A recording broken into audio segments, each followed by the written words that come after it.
अस्सलाम वालेकुम and what's up everybody, welcome to the channel. काफ़ी अर्सा हो गया था कोई वीडियो अपलोड नहीं की। आज बड़े दिनों के बाद आपके साथ वीडियो बनाने का दिल किया, तो मैंने कहा चलें आता हूँ, कुछ जेनेरिक चीज़ें डिस्कस कर देता हूँ और चलें इसी बने जो है यहाँ पे हाज़िरी लग जाएगी मेरी चैनल पे।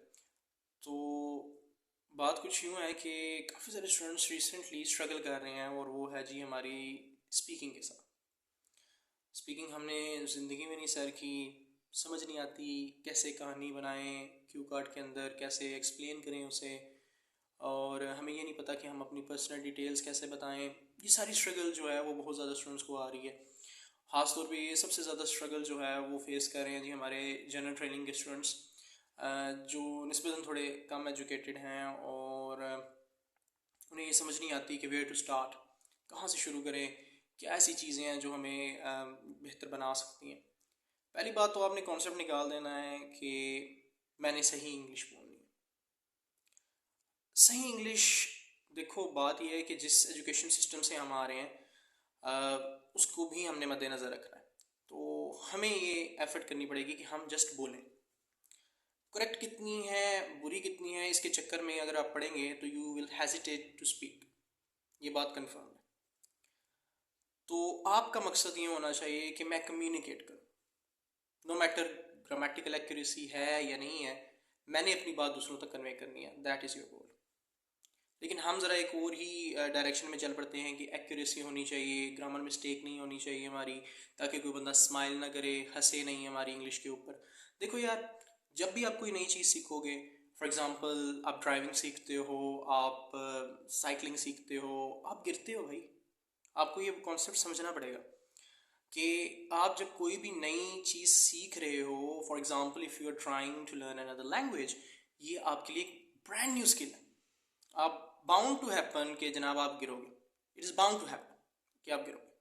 वो गिरना क्या है, यू विल मेक मिस्टेक्स, आप मिस्टेक्स करोगे। तो आप मिस्टेक्स से क्यों डर रहे हो? आपको चाहिए कि जो आपकी समझ में आ रहा है, जो आंसर बनता है उस क्वेश्चन का, आप करो, दो उसको। सबसे पहली बात तो ये। दूसरा एक जो मैंने देखा है कि हम जो है वो इतने ज़्यादा इम्पोर्टेंस दे देते हैं दूसरे लोगों की ओपिनियन को when it comes to speaking English, तो हम स्ट्रगल करते हैं क्योंकि हम वैल्यू कर रहे हैं कि जी लोग क्या सोचेंगे। तो भाई, when it comes to learning anything, you don't care about कि अगला बंदा क्या उससे जो है वो कहेगा या आपके बारे में क्या सोचेगा। ये आप स्किल सीख रहे हो, आपके लिए फ़ायदा मंद है, तो आप कंसर्न होने चाहिए कि मुझसे इससे फ़ायदा होना चाहिए, दैट इज़ योर कंसर्न। दूसरे क्या सोचेंगे उसको छोड़ दो, लीव दैट अलोन। सेकेंडली, इसको बड़े अच्छे वे में डील किया जा सकता है। Always look at the things in a bright way, अच्छी साइड, पॉजिटिव साइड देखो यार। अगर आपको देख रहे हो कि फॉर एग्जांपल कोई बंदा स्माइल कर देता है, तो आपको ऑटोमेटिकली पता चल जाएगा आई मेड अ मिस्टेक। तो आप फिगर आउट करो मिस्टेक क्या की और उसको ठीक कर लो, अमेंड कर लो, नेक्स्ट टाइम नहीं करनी, बस that's it. That is what you can take from that experience. अगर आप वहाँ से ये लें कि जी मैंने लोगों के सामने बोलना ही नहीं है, तो वो तो एक बड़ा बुरा एक्सपीरियंस आपके लिए बन जाएगा और आप फिर जब भी इंग्लिश बोलोगे बल्कि बोल ही नहीं पाओगे। You will struggle all the time. जब भी आपको मौका मिलेगा कहीं पे इंग्लिश बोलने का, आपने कहना है जी भाई लास्ट टाइम भी मेरा एक्सपीरियंस बहुत ज़्यादा बुरा है, मैं नहीं बोलूँगा। सो सबसे पहला कदम जो है, it's not about getting your grammar correct. Grammar कभी भी पहला स्टेप नहीं है। The first step in learning any language, किसी भी जुबान को सीखने का पहला स्टेप होता है यू स्पीक। पहले आप बोलोगे, फिर उसकी ग्रामर आपकी automatically with the passage of time आप चीज़ें लर्न करते हो, इंक्रीज करते हो अपना नॉलेज को, और वो ऑटोमेटिकली ठीक हो जाती हैं। तो पहला स्टेप क्या है कि आप खुद को बोलने की तरफ लेके आओ, कि आप बोलो लैंग्वेज को, that is when you will learn. अब बारी आती है कि जी कहाँ से हम जो है वो थोड़ी सी गाइडलाइंस ले लें, कहाँ से इनपुट मिलता है इंग्लिश लैंग्वेज के लिए। तो बहुत सारी चीज़ें अवेलेबल हैं ऑन इंटरनेट, और आपके कुछ मैं बता देता हूँ जो आप टेक्निक्स या चीज़ें हैं जो इस्तेमाल कर सकते हो। फॉर एग्ज़ाम्पल, अगर आप के घर न्यूज़पेपर आता है, कोई इंग्लिश न्यूज़पेपर हो गया, आप उसे पढ़ें। बुक्स अगर अवेलेबल हैं घर पे तो उन्हें पढ़ें। बुक रीडिंग बहुत इंपॉर्टेंट है, बहुत मैं कहूँगा कि वाइटल है इंग्लिश लैंग्वेज के लिए, तो मैं कहूँगा। लाजमी आपके अंदर जो है वो बुक रीडिंग की हैबिट होनी चाहिए। हमारे यहाँ ये कल्चर नहीं पाया जाता कि हम जो हैं वो बुक रीडर इतने ज़्यादा नहीं हैं, वी अवॉइड रीडिंग बुक्स। तो ये आदत अपनानी पड़ेगी आपको। दूसरी एक चीज़ आप और कर सकते हैं, वो है जी आप न्यूज़ सुन लें इंग्लिश में, that is a lot of help. उसके अलावा आप यूट्यूब पे बहुत सारा टाइम सर्व करते हैं, तो वहाँ पे आप क्या कर सकते हैं कि आप कुछ अच्छे व्लॉगर्स को देखें जिनकी नेटिव लैंग्वेज इंग्लिश है। कुछ रिकमेंडेशंस कर देता हूँ, अगर कोई जो है वो इंटरेस्टेड है टेक टाइप में, तो एक चैनल है मेरे ख्याल से आई जस्टीन करके, तो वो आप फॉलो कर सकते हैं। वो बहुत ज़्यादा टेक रिलेटेड वीडियोस बनाती हैं, तो वहाँ आप इंजॉय कर सकते हैं, टाइम स्पेंड कर सकते हैं। इन अ वे फीडबैक तो आपको इन फॉर्म ऑफ लैंग्वेज मिलेगा, और वो इस तरह से है कि वो जो कुछ कह रहे होंगे अपने वीडियोस के अंदर, वो इनपुट आपके अंदर आता जा रहा है लैंग्वेज का। अगर कोई इंटरेस्टेड है फूड व्लॉग्स वगैरह के बारे में, तो एक मार्क वीन्स के नेम से बहुत अच्छे यूट्यूबर हैं, वो वीडियोस बनाते रहते हैं। डिफरेंट मुल्कों में वो जाते हैं, तो वहाँ से वो जो है वीडियोस बनाते हैं फूड रिलेटेड, तो वो एक वहाँ से आप इनपुट ले सकते हैं। तो एक और भी यूट्यूबर हैं, वो अमेरिकन यूट्यूबर हैं, बहुत ज़्यादा फेमस हैं, केसी नैस्टैट उनका नेम है। उनके जो व्लॉग्स हैं वो सारी दुनिया में जो है लोग पसंद करते हैं। वो एक बहुत अच्छी मैं कहूँगा कि रिकमेंडेशन है, आप उन्हें ज़रूर देखें। तो ये वो रिसोर्सेज हैं जहाँ से आप अपने लिए इंग्लिश का इनपुट जो है वो हासिल कर सकते हैं। अब यहाँ पे चले एक और टॉपिक भी डिस्कस कर लेता हूँ, काफ़ी अर्से बाद आया हूँ, तो वो है जी reading.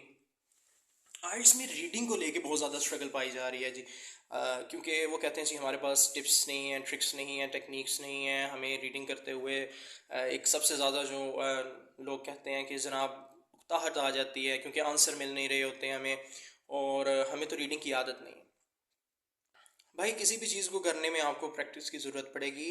Before moving on to any given tip trick, आपको सबसे पहले भाई रीडिंग के साथ एक पेस बनानी पड़ेगी, और वो पेस बनती है विद रेपिटेशन, विद प्रैक्टिस। सबसे पहले आपको प्रैक्टिस करनी पड़ेगी रीडिंग की। कुछ वक्त जो है इस सब्जेक्ट को आपको जो है अपनाने में ही वक्त लग जाता है, काफ़ी सारे लोग ये एक्सेप्ट नहीं करते। आपको इस सब्जेक्ट के साथ थोड़ी सी रिलेटेबिलिटी क्रिएट करने के लिए इसे कुछ वक्त देना पड़ेगा। आफ्टरवर्ड्स आपकी टिप्स ट्रिक्स जो हैं वो इसमें जो है आजमाई जा सकती हैं, मेरा ये पर्सनली मानना है। एकदम से ये आपके लिए जो है ना वो आसान नहीं बनता सब्जेक्ट, इसमें आपको थोड़ा सा टाइम स्पेंड करना पड़ेगा, ये आपके लिए फिर आसान होगा। तो ये एक बहुत इंपॉर्टेंट चीज़ है। काफ़ी सारे स्टूडेंट्स कहते हैं जी रीडिंग के लिए टिप्स एंड ट्रिक्स जो हैं वो वर्क कर जाती हैं। देखें बात दरअसल है कि टिप्स एंड ट्रिक्स तो वर्क करती हैं, लेकिन वोकेबलरी एक बहुत बड़ा यहाँ पे एलिमेंट है जो हमारे स्टूडेंट्स लैक करते हैं। When you have the vocabulary, फिर आपके लिए चीज़ों को समझना बहुत आसान है। अमूमन ये होता है कि हमारे स्टूडेंट्स को वोकेबलरी नहीं आती होती, और वो जो है फिर स्ट्रगल करते हैं, क्योंकि मीनिंग ही नहीं समझ पाते। क्या क्वेश्चन है ये समझ नहीं पाते, उसका जवाब कहाँ पे ढूंढना है वो तो कीवर्ड से आपने ढूंढना है, और समटाइम्स सिनोनिम इस्तेमाल हुआ है। अब आपको वर्ड का मीनिंग ही नहीं आता, तो सिनोनिम कहाँ से ढूंढेंगे? So that is the problem. हमारे स्टूडेंट स्ट्रगल कहाँ पे करते हैं जनाब, के जहाँ पे हमें थोड़ी सी एफर्ट करनी पड़े। तो आपने क्या करना है, आपकी वोकेबलरी कहाँ से आएगी? जब आप अपने आप को लैंग्वेज से एक्सपोज करेंगे, लैंग्वेज एक्सपोजर हासिल करेंगे। और एक्सपोजर कहाँ से आएगा? मूवीज़ देखने से, न्यूज़ सुनने से, न्यूज़ पढ़ने से, किताबें पढ़ने से, और यूट्यूब पे। Obviously we are living in digital era. आप आते हो, आपके पास सोशल मीडिया है, यूट्यूब है, आप आओ यहाँ पे व्लॉग्स देखो, that is when you will learn. यहाँ पे आप लोगों को बोलते हुए सुनोगे, आपके दिमाग में वोकेबलरी बैठेगी, आपके दिमाग में जुमले बैठेंगे, तब आपके लिए आसान होती जाएगी लैंग्वेज। ठीक है?